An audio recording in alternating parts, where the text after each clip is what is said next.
Hello guys, welcome to our channel. இன்னைக்கு இந்த video நம்ம பார்க்க போற அனிமே கோனான் தி சாசர் கேன்சி சீசன் 1 எபிசோட் 10. அனிமேட ஓப்பனிங்லேயே ரிங்கர்கிட்ட ஒரு மெசேஜ் வந்திருக்கு. கோனான் இப்போ எப்படியோ இந்த தேர்வில் பாஸ் ஆகிட்டாரு. அவர் உயர்நிலை கல்வியில் பாஸ் ஆகிட்டாரு. இருந்தாலும் அவர் நிறைய குறும்பு வேலையெல்லாம் பண்ணியிருந்திருக்காரு. இதனால குறும்புக்கார குணாங்குரியன் அப்படின்னு பேர் வச்சிருந்திருக்காங்க அப்படின்னு நிக்கு சொல்லுவாரு. என்ன இதெல்லாம் நடந்திருக்கா? இவன் அங்கேயும் போய் குறும்பு வேலை செய்றானா அப்படின்னா நான் இவனுக்கு பணம் இனி அனுப்ப மாட்டேன். ஒரு மாசத்துக்கு பண தடை அப்படின்னு சொல்றாரு. இப்போ அந்த ஸ்கூல்ல பார்த்தா இப்போ அந்த டீச்சர் சொல்றாரு, இந்த மாதிரி நீங்க இந்த மேட்ச் கத்துக்கும் போது உங்களுக்காக நீங்க தான் பணம் சம்பாதிச்சுக்கணும் அப்படின்னு சொல்றாங்க. என்னது விளையாடுற விஷயமா? நாங்க எப்படி பண்றது? அதை நாங்க சொல்றோம். எல்லாம் ஏத்துக்க முடியாது அப்படின்னு அந்த பொண்ணு சொல்றா. ஆனா அதுக்கு அந்த டீச்சர் வந்து நீங்க இப்போ உயர்நிலையில இருக்கீங்க, உங்களுக்காக பணம் நீங்க சம்பாதிச்சுக்கலாம், ஒரு சாசரா மாற முடியாது அப்படின்னு அவர் சொல்றாரு. இப்போ நீங்க தங்குற ரூம் எல்லாத்துக்குமே உங்களுக்கு பணம் அவ்வளவா தேவையில்ல, இருந்தாலும் நீங்க படிக்கிற புத்தகம் இந்த மாதிரி செலவுக்கெல்லாம் தான் நீங்க பணம் கட்டுற மாதிரி இருக்கும் அப்படின்னு சொல்றாங்க. இதை மாதிரி அந்த பொண்ணு இருக்கால, அவளுடைய மேலுக்கு தரத்துக்கு இதனால அவளுக்கு ரொம்ப அதிக செலவாகும், இதனால சம்பாதிக்கிறது ரொம்ப கஷ்டம் அப்படின்னு சொல்றாங்க. இதை மாதிரி நீங்க பணம் சம்பாதிக்கிறது உங்களுடைய தொழில் எல்லாத்தையும் வச்சு தான் உங்களுக்கான மதிப்பெண் நாங்கள் தருவோம், மதிப்பெண் எடுத்து நீங்க பாஸ் ஆனீங்க அப்படின்னா தான் அடுத்த நிலைக்கு போக முடியும் அப்படின்னுமே சொல்றாங்க. இதனால சரி ஓகே அப்படின்னு எல்லாருமே அக்செப்ட் பண்ணிடுறாங்க. இதை மாதிரி அவங்களுமே பிஸ்னஸ் பண்றது, இந்த பணம் எப்படி சம்பாதிக்கிறது அப்படின்னு கத்துக்கிறதுமே ஆர்வமா இருக்காங்க. குன்னான் ரொம்பவுமே ஆர்வமா இருக்கான். இது எல்லாத்தையுமே அவங்க பேசிக்கிட்டு இருக்காங்களா.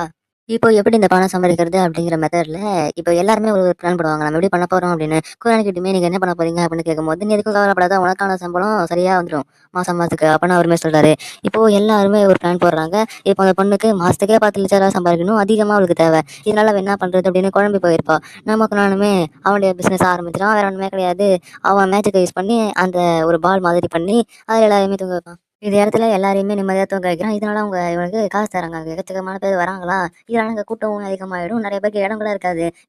இடம் நம்பிடுச்சுன்னா நீங்க இன்னும் கொஞ்சம் நாள் வெயிட் பண்ணுங்க அப்படின்னு சொல்றான். என்ன பண்ற அப்படின்னு எல்லாரும் கேட்கும்போது, இது வந்து ஜியோன்லி எக்கச்சக்கமான பேர் பாராட்டி இருந்திருக்காங்க. இதுதான் நான் ஒரு பேனா போட்டு இதனால நான் பிசினஸா பணம் சம்பாதிக்கிறது எனக்கு ஈஸியா இருக்கும் அப்படின்னு அவன் சொல்றான். இதை நீ வந்து ஜியோன்லயுமே தூங்க வச்சிருக்கியா அப்படின்னு கேட்கும்போது, ஆமா கண்டிப்பா அப்படின்னு சொல்றானா.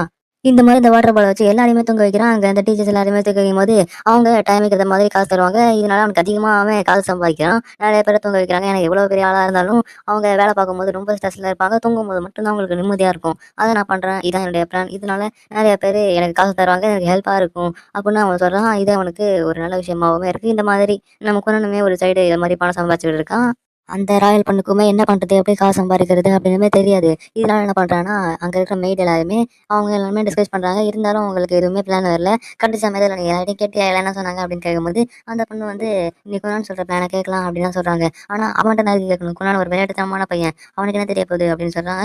இருந்தாலும் அவங்களுக்கு எந்த ஒரு பிளானுமே வர மாட்டேங்குது. அதனால தான் கடைசி நேரத்தில் நான் இவ்வளோ காசு சம்பாதிக்கணும் அப்படின்னா குணான் ஹெல்ப் தான் நான் தேடணும் அப்படின்னு குணான் கிட்ட போய் கேட்குறா. அந்த பொண்ணு கேட்கும்போது சாதாரணமாக கேட்காம, நான் உனக்கு உதவி பண்ணும்போது நீ ஏதாவது என்கிட்ட உதவி கேட்பியா அப்படின்னு சன்மானம் கேட்பியா அப்படின்னு கேட்குறான். ஆனால் அதெல்லாம் நான் எதுவும் கேட்க மாட்டேன். சரி ஒருவேளை நான் உனக்கு உதவி பண்ணும்போது அதுக்காக நான் எதுவுமே எதிர்பார்த்து உனக்கு பண்ணல, அதனுடைய முழு மனசோட தான் பண்ணுறேன் அப்படின்னு அவனுமே இப்படி கடலை போட ஆரம்பிச்சிடுறான். அப்படியே அவன் பேசிகிட்டு இருக்கும்போது, சரி இப்போ நம்ம டிஸ்கஷனுக்குள்ள நான் ப்ரொஃபஸர் சேட்டையும் உள்ள கூப்பிட்றேன் அப்படின்னு கூப்பிட்றான். அவங்களுமே வராங்க. இப்போ நம்ம ஹீரோ என்ன பண்ணுறான்னா, நீ இப்படி பண்ணலாமே, ஒரு அவனுடைய மேஜிக் யூஸ் பண்ணி இன்னொருத்தவங்களை ஹீல் பண்ணி காயத்தை குணப்படுத்துறதுனால இந்த மந்திரத்தை வச்சு காயத்தை குணப்படுத்த முடியும். இதனால நீ மற்ற ஆளுகிட்ட காசு சம்பாதிக்கலாம் அப்படின்னு சொல்கிறான். என்ன அது என்னால முடியாது. ஏன்னா இது தூய்மையான ஒரு மேஜிக். மேஜிக் வச்சு நான் காசு சம்பாதிக்கிறதுக்கு அது ஒரு கெட்ட விஷயம் தானே. அது தப்பு இல்லையா? அப்படின்னு அவன் சொல்றான். அதனால அந்த பொண்ணு என்ன பண்றான்னா, சரி ஓகே. அப்படி இருக்கும்போது நீ பண்ணி இந்த மந்திரத்தை விற்கலாமே அப்படின்னு அவன் சொல்றான். அப்படி பண்ணலாம். சரி ஓகே. அப்படி பண்ணா ஒத்துக்கிறான். இது என்ன பண்றான் அப்படின்னா, இப்போ நம்ம ஹீரோ அந்த பொண்ணை ஒரு ப்ரொஃபஸர் கிட்ட அழைச்சிட்டு போறான். ஏன்னா அந்த ப்ரொஃபஸருக்குமே லைட் மேஜிக் தான். இந்த பொண்ணுக்கும் அவருக்கும் ஒரே மேஜிக் தான். இதனால அங்கே அழைச்சிட்டு போறான் நம்ம ஹீரோ. நீ ஏத்துறதுக்கு ரொம்பவுமே சந்தோஷம் அப்படின்னு அந்த ப்ரொஃபஸர் சொல்றாங்க. இப்போ 2 பேருமே பேசிக்கிறாங்க. இப்போ இந்த ப்ரொஃபஸர் என்ன பண்ணுறாங்கன்னா, இந்த லைட்னிங் மேஜிக் வச்சு ஏதோ சில விதைகள் உருவாக்குறாங்களாம். இந்த மாதிரி நம்ம ஹீரோக்கு தரோம். அவங்களுடைய மேஜிக்கை வச்சு இந்த மாதிரி விதைகளை விற்கலாம். இது ரொம்பவுமே எக்ஸ்பென்சிவாக இருக்கும். இது ரொம்பவுமே ஒரு ரேரான பொருள். இதை உருவாக்குனா அவங்க எக்கச்சக்கமான காசு சம்பாதிக்கலாம். இதுக்குள்ளவே நம்ம ஹீரோவுமே இறங்கி ஹெல்ப் பண்ண ஆரம்பிக்கிறான். அந்த விதை எல்லாத்தையுமே ஒரு மண்ணில் போட்டு அதை வளர வைக்கிறதுக்கு லைட்னிங் மேஜிக்கை யூஸ் பண்ணணும். இந்த பொண்ணு தான் அந்த மேஜிக் வச்சிருக்கா. இதனால அந்த பொண்ணுமே இந்த லைட்னிங் மேஜிக்கை யூஸ் பண்ணி அந்த செடியை வளர வைக்கலாம் அப்படின்னு முயற்சி பண்ணுறா. கிட்டத்தட்ட சக்ஸஸ் ஆகிடும். அவளுமே அதை வளர வச்சிருவா. ஏன்னா இது மட்டும் பெருசாக ஆகி இதுலேருந்து விதை வந்துச்சு அப்படின்னா அது எக்கச்சக்கமான காசாக விற்கலாம், லட்சக்கணக்கில் அதை விற்கலாம். இது அவருடைய சேலரி போதுமான அளவுக்கு இருக்கும். இதனால் நம்ம குணன் பிளான் போட்டு வந்திருப்பான். என்னன்னா இப்போ அந்த விதை வாங்குறதுக்கு எல்லாத்துக்குமே நம்ம குணன்லாம் காசு வச்சுருப்பான். அவன் வந்து இது எல்லாத்தையுமே பார்த்து அது ஓரளவுக்கு அந்த மரம் எல்லாமே அது வளர ஆரம்பிச்சிருச்சு. அது சக்ஸஸ் ஆயிடுச்சு அப்படிங்கிறத தெரிஞ்சோனே நம்ம ஹீரோவுமே அது எல்லாத்தையுமே நோட்ஸ் எடுக்க ஆரம்பிக்கிறான். ஏன்னா நம்ம ஹீரோவுக்கு இந்த லைட்டிங் மேஜிக்ல ரொம்ப ஆர்வம் அதிகம் போல. அவன் மேஜிக்ன்றதாலே ரொம்பவுமே ஆர்வமா தான் இருப்பான். இந்த லைட்டிங் மேஜிக் பத்தி அதிக விஷயம் தெரிஞ்சுக்கணும் அப்படின்னு அவன் ஆசைப்படுறான். இது எல்லாத்தையுமே பார்த்த அந்த பொண்ணு இவனுக்கு இந்த மேஜிக்ஸை பார்த்தீங்கன்னா ஆர்வம் அதிகமா இருக்கு. நான் தான் அவனை தப்பா நினைச்சிட்டேன் அப்படின்னு அந்த பொண்ணுமே இதை நினைச்சு ஃபீல் பண்றாளா. இதனால இந்த பொண்ணு வந்து என்ன மன்னிச்சிடு, சரி நம்ம அடுத்து என்ன பண்ணலாம் அப்படின்னு கேட்கும்போது, சரி அடுத்து நம்ம சாப்பிட போலாம், நம்ம எல்லாமே ஒன்றா பேசலாம் அப்படின்னு சொல்லும்போது, இவன் நினைச்சது கரெக்டாக தான் இருக்கான் அப்படின்னு அந்த பொண்ணுமே இப்போ மனசுக்குள்ள நினைச்சுக்கிறா. இதே மாதிரியே போகும்போது அதுக்கும் அடுத்ததாக தான் நம்ம ஹீரோ வந்து இந்த விதைக்காக காசு செலவு பண்ணிட்டு இருக்கான். எனக்கு எக்கச்சக்கமான பிளான் எதுவுமே வரல. ஆனா இவன நான் வந்து இவன்ட்ட ஹெல்ப் கேட்கும்போது, இவன் எனக்கு ரொம்ப உதவி பண்ணான். கண்டிப்பா என்னால இவன் உதவி இல்லாம இத பண்ணியிருந்திருக்க முடியாது. இவன் எனக்கு ரொம்ப ஹெல்ப் பண்றான். ரொம்பவுமே அவன் நல்லவன் தான். நான் தான் அவன தப்பா நினைச்சுட்டேன். அப்படின்னு அந்த பொண்ணுமே மறுபடியும் எல்லாத்தையும் நினைச்சு ஃபீல் பண்ணும்போது, சரி என்னைய மன்னிச்சிடு. நான் உனக்கு அதிக பிரச்சனை குடுத்துட்டேன்ல அப்படின்னு அந்த பொண்ணு சொல்லும்போது, எனக்கு மதிப்பு அப்படிங்கிறது பிடிக்காது. மன்னிப்பை விட எனக்கு நன்றின்னு சொல்றது ரொம்ப பிடிக்கும் அப்படின்னு சொல்லும்போது, அந்த பொண்ணுமே தேங்க்ஸ் சொல்றா.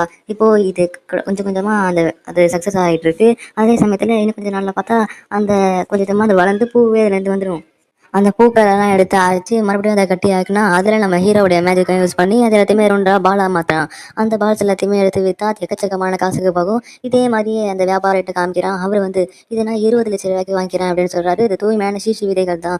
சீசி விதைகளால உருவாக்கப்பட்ட இந்த பால்ஸ் நான் வாங்கிக்கிறேன். 20,00,000 நான் வாங்கிக்கிறேன் அப்படின்னு சொல்றாங்க.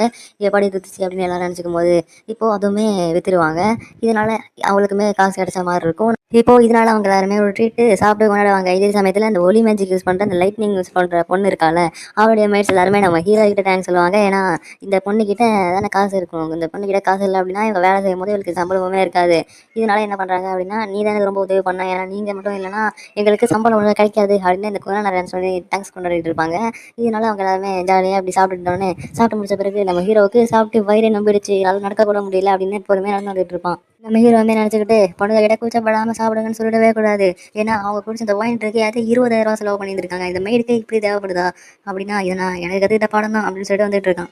கூடவே இப்போ உயர்நிலையில பாஸ் ஆனா மற்ற 2 பேருமே வந்துருவாங்க. எனக்கு நீ உதவி பண்ண நல்லா இருக்கும் அப்படின்னு அவன்கிட்ட ஹெல்ப் கேட்டு வரும்போது, என்ன உதவியா? இதே பொண்ணு கேட்டிருந்தா நான் உடனே பண்ணியிருந்திருப்பேன். அதெல்லாம் உங்களுக்கு கொஞ்சம் யோசிக்கணும். இருந்தாலும் எனக்கு ஒரு ஹெல்ப் தேவைப்படுது. அதுக்கு நீ உதவி பண்ணி அப்புறம் நானுமே பண்ணுவேன். எனக்கு ஒரு பேக்கன் பண்ணணும் அப்படின்னு ஆசையா இருக்கு அப்படின்னு அவன் சொல்றான். என்ன பேக்கனா அப்படின்னு கேட்கும்போது, இப்போ இதே ஹால்குள்ள அவன் தூங்க வச்சுட்டு இருப்பான்ல, அவங்க எல்லாருமே என்ன பண்ணுவாங்க அப்படின்னா, அதில் நம்ம கூனான வேவு பார்க்கறதுக்காக ஸ்பை மாதிரி சில பேர் வந்திருப்பாங்க. இந்த பொண்ணு ரொம்ப நல்லாவே காமிச்சு விட்டுருப்பாங்க. இந்த பொண்ணு, நீங்கள் என்ன பண்ணிட்டு இருக்கீங்க?